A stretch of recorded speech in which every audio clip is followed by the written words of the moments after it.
Сегодня у нас в медиа-центре Авиценна многодетная мама, директор Мобил Плюс, депутат Маслихата от партии Нур-Отан Керимбаевна Наргиза Абдуллаевна.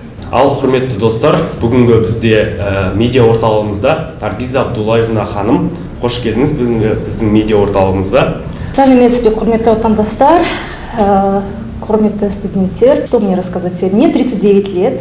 Меня зовут Керимбаева Наргиза Абайдуллақызы. Я бизнесмен, бизнесвумен, в первую очередь предприниматель. Работаю я с 14 лет уже в бизнесе. Потому что даже когда я была совсем маленькая, я уже начала работать с мамой на базаре. Я многодетная мамочка, у меня 5 детей, 3 сына и 2 дочери. Я меценат, у меня есть, мы создали свой благотворительный фонд Мобил Плюс Комик. Вот уже 5 лет мы занимаемся благотворительностью. Помогаем в основном многодетным семьям, мамочкам одиноким, у которых нет мужей. И в основном помогаем, знаете, тем семьям, в которых есть дети-инвалиды. Сами вы, наверное, знаете, вот именно в Чимкенте и в Туркестанской области самое большое количество у нас детей больных ДЦП. Нигде, ни в каком другом городе Казахстана такого количества нет. Также я волонтер. У нас несколько есть, партнеримся с другими благотворительными фондами, то есть мы помогаем. Около 250 волонтеров у нас есть. Некоторые студенты Авиценны тоже наши волонтеры, активные, молодцы, тоже везде помогают, ходят с нами во всех социальных проектах. Им огромное спасибо отдельное.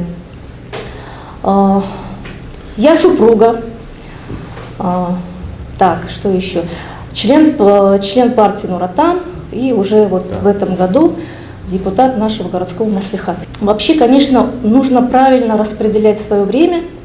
Это называется управление тайм-менеджментом, как сейчас модно говорить, американский, да, американский термин тайм-менеджмент. Очень важно планировать, я так считаю. Это, конечно, сложно, потому что мы все люди немножко ленивые, мы все думаем, что мы и так успеем, но на самом деле так не получается, поэтому нужно все планировать заранее. Сейчас, так как век индустриальный, вернее, век такой информационный, очень много приложений есть умных, можно планировать по приложениям, допустим, тот же самый Microsoft To Do. Запишите себе, вот я работаю, допустим, по Microsoft To Do. Есть такое приложение, оно бесплатное, можете скачать. Запланировал, дату поставил, сделал, оно вычеркнулось. Либо напоминает тебе. Если привыкли, можете написать в блокноте. Всю жизнь, вплоть до неделя, месяц, квартал, год, на самом деле можно расписать. Да. У каждого из нас есть, наверное, блокноты, да? Среди блокнот? Да, открывайте блокнот. Задняя часть, вот дайте мне вот этот блокнот, пожалуйста, сразу покажу. Вот любой блокнот, любой блокнот, дайте я. Небольшой секрет, Ашан был. Вот смотрите, вот блокнот есть, да, вот у меня тоже такой блокнот есть, Мобил Плюс, брендированный. Вот сзади есть такие страницы, это в любом блокноте работает. Мен үшірде каждый год, начиная, я пишу цели, Армандар Миндербарович. Мои цели и мои мечты – это одно и то же, синоним. Вот я здесь пишу, у меня хочу вот это сделать, вот хочу вот это построить, там, хочу, ну, девушка может написать, хочу выйти замуж, прям пускай пишет. Там замужняя машину. Я жазамыз, я хочу машину, а что такого? Прям жасай марка, Мерседес алам. Конечно, я. Ол жақсы нәрсе, ол жақсы нәрсе. Жасай, даже если ты не веришь, ой, қалай мен машина алам, қойшы, жұмыс жоқ, қалай ақша табам, Худай берет. Вот здесь пишите все свои цели. Даже если ты чуть-чуть не веришь, сомневаешься, вот здесь пиши, пиши, пиши. Чем больше целей, тем лучше. Мен шынымен айтам, 130 менде план было в том году, в 2020 году у меня было 120 целей, 120 мечты. Из них 105 исполнилось. Без. Мне кажется, ол жақсы. Ну, здесь, конечно, не надо, написал и такой, где жатасын. Нет, надо Да. написать, но делать. Цель. Да, правильно. Поэтому я всем нашей молодежи, студентам нашим, я хочу пожелать, да, и не только студентам, преподавателям, пишите цели, планы, думайте о хорошем, но в то же время делайте, двигайтесь вперед. Да. Никогда не ленитесь. Ну, наверное, это и есть Да. основной успех. Вот многих девушек, женщин интересует такой вопрос, как успеть выйти замуж, быть мамой, женой и при этом работать? Хороший вопрос тоже. Вот смотрите, некоторые женщины, девушки, они допускают одну ошибку в жизни. Они бегут за карьерой, Да. и в то же время они упускают это время выйти Да, замуж. упускают свой Я так шанс. считаю, смотрите, если у тебя есть хороший парень, пускай он из бедной семьи, там, Да. неважно, не смотрите на деньги, но ты видишь, что он не дурак, не пьет, там, в азартные игры не играет, перспективный. Девочки, выходите замуж. Выходите замуж по любви, по глупости, грубо говоря. Да. Не ждите каких-то принцев. Допустим, мой муж, он такой же, как и я, мы из обычной семьи. Да. У нас богатых родственников нету. Там, сказать, что он с какой-то богатой семьи нет. Обычная семья, обычная, Карапаев. То же самое я, из обычной семьи. Мама инженер у меня, отец у меня военный всю жизнь был. Мы жили на Колосе, қанша жыл екі бөлме. Отопление жоқ, еш нәрсе жоқ. Вот мы жили. Қазір жолдасыңызбен алдыға қарай барлығына бірге жетіп жатсыздар, иә? Куда школ вместе идем. И тяжело было, и хорошо было, и были деньги, и не было денег. Шынымен айтам, даже свадьбы не было. Просто в ЗАГС пошли, 2 колечка купили, и все. И начали жить. Сундай.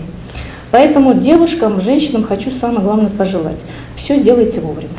По идее, можно родить ребенка и работать. Да. Можно, потому что, смотрите, слава богу, у нас есть мамы наши, бабушки есть, тети есть, они все равно помогут. Да. Можно быстро прибежать с работы, покормить, дальше работать.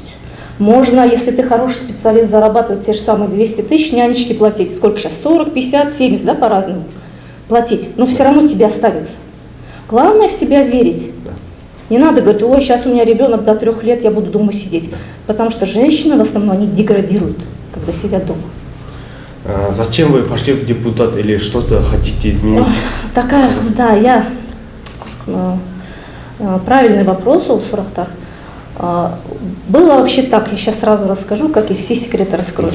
Мне раньше в директ очень часто писали, так как я благотворительностью занимаюсь 5 лет уже, мне раньше писали, не только были просьбы, помогите, там, продукты принесите, да, там, обувь, вещи. Потом, я смотрю, уже начали серьезные мне поступать проблемы. Да. Кто-то писал, что не продвигается там жилье. Кто-то писал, вот очень много детдомовских у нас. Потом еще какие-то были проблемы, вот сейчас всех не помню. И я как-то, думая об этих проблемах, я поняла, что просто если я буду предпринимателем, ну, обычно предпринимателей таких много, да, я, наверное, никогда глобально какие-то проблемы не решу. Я так про себя подумала. Вот у меня это осознание пришло. Ну, я с этим осознанием начала жить. Да.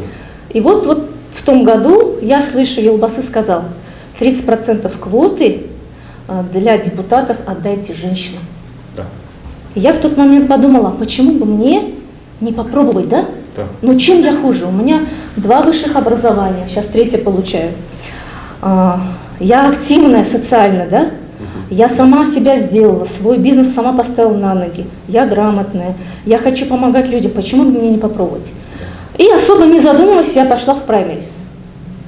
Вот. Ну а дальше вы сами следили почти 5 или 6 месяцев у нас вот этот праймерис шел, первый раз он именно в таком формате. И вот сейчас я уже представляю Как раз маслихат про наш. бизнес. Расскажите, вот как начинали вы и какие советы вообще, из чего начать бизнес? Ну, во-первых, должна быть, конечно, жилка предпринимательская.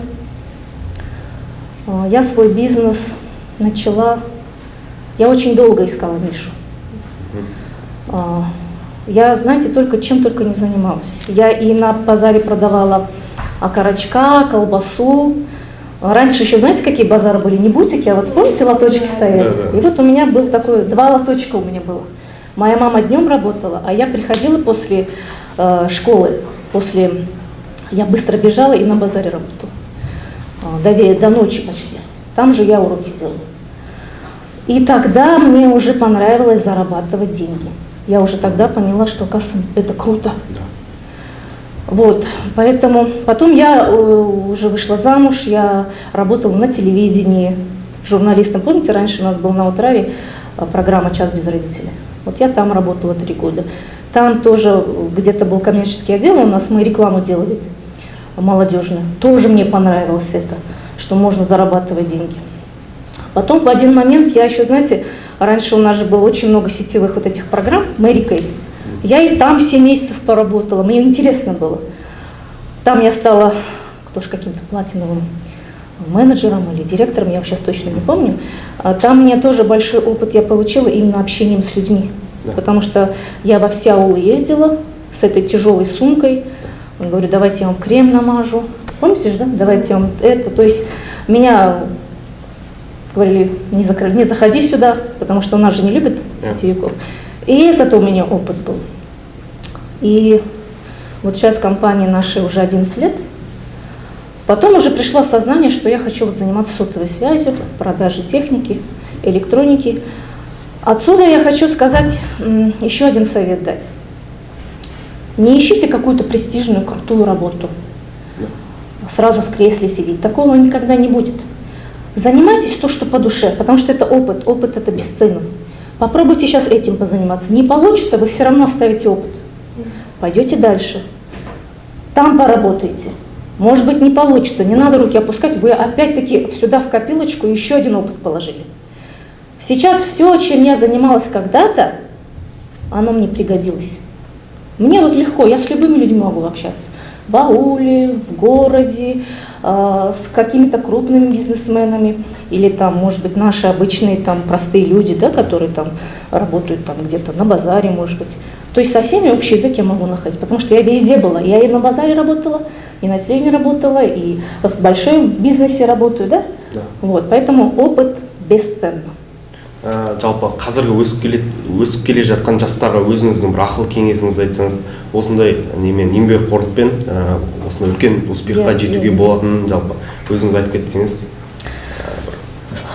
Как мотивация ретінде. Көбісі айтып жатыр, қазір карантин, пандемия, жұмыс жоқ, ақша жоқ, қалай істейміз, 42.500 аламыз, алмаймыз, да? Ол да дұрыс, бірақ. Айтып жатыр ғой, вот пандемия, карантин – это такое время, да, когда вот это лимон. Кто-то лимон, он горький, кислый, ты не скушаешь, а кто-то из лимона сделает лимонадный сок. Да, я хочу всем пожелать нашей молодежи, чтобы они из лимона сделали лимонадный сок. Многие в карантин не ленятся, ничего не делают. Вы, наоборот, попробуйте что-то делать. Сейчас, на самом деле, такое время настало, когда вы можете много делать что. Сейчас вот раньше были блогеры, что ли? Не было. Да. Сейчас можно в социальных сетях зарабатывать деньги. Да. Раньше мы снимали бутик. Я раньше, кстати, еще продавала вещи. И этим занималась. Мы снимали за бешеные деньги бутик. Там мы вещи привозили с Китая, утюжили, отпаривали, их продавали. Сейчас можно это через социальные сети продавать. Да. Не плати налоги, не плати аренду. То есть государство дает тебе возможность попробовать. Понятно, да? Вот. Смотрите, в Казахстане я считаю, что очень много возможностей создавать бизнес, потому что у нас государство все-таки лояльное. Потом стартапам, начинающим бизнесменам действительно сейчас очень много хороших программ. В том году Ататамикен субсидировал, в этом году будет очень много программ стартует, отдельно могу об этом сказать. Поддержка идет мощно именно предпринимательством, именно начинающим бизнесменам. В Европе немножко по-другому. Бутик ашасын, любой бизнес ашасын, саған сразу келеді. СЭС, налоговый, басқа келеді, сразу штраф, если ты не заплатил, фискальный аппарат жоқ болса, сразу штраф салат, потом там от 50 до 75% налог. У нас налог сниженный, по идее, ИП можете открыть, там совсем маленький налог, можно патент открыть. То есть на самом деле развивать бизнес возможностей много. Главное, чтобы было желание. Да, желание. И себя жалеть не надо.